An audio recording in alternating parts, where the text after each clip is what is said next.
Laurier is made up of 4 modular units, or face rises: a 2 3/8, a 5 1/4, an 8 1/8, and an 11-inch. The 11-inch being what is referred to as the alpha stone. It's always best to set the alpha stone first and work around it. The alpha stone should be placed about 2 feet apart and should never touch each other. By staggering the alpha stones, you eliminate long horizontal lines in the wall. These horizontal lines will simply die into the sides of the other alphas. Horizontal joint lengths should not be more than 4 to 5 feet with Laurier. The offset from one vertical joint to the next should be at least 4 inches, and the tallest vertical joint in the wall should be equal to the tallest stone in the wall. In a standard body Laurier, the alpha stone will cover about 20% of the wall. The 8 1/8 will cover about 30%, the 5 1/4 will cover about 40%, and the 2 3/8 will cover the remaining 10%.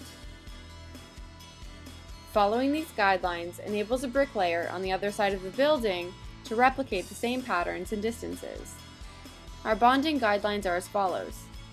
A 2 3/8 and a 5 1/4 will bond with an 8 1/8.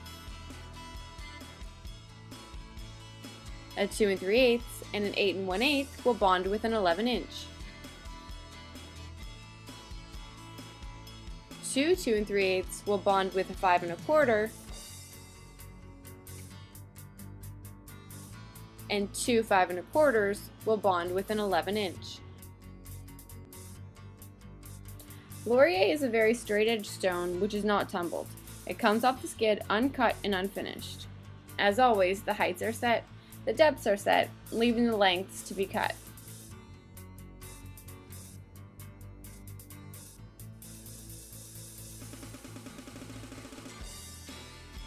With Laurier, it's best to standardize the cutting lengths of the larger stones and cut to size the lengths of the smallest unit.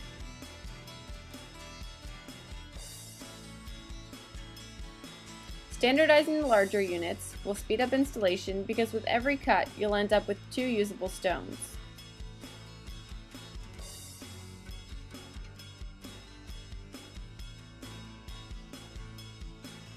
Since there are much fewer joints in a stone wall than in a brick wall, it makes the joints even more important. It's critical to fill the head joint prior to inserting the stone. Both vertical and horizontal joints should be laid with a 1/2-inch mortar.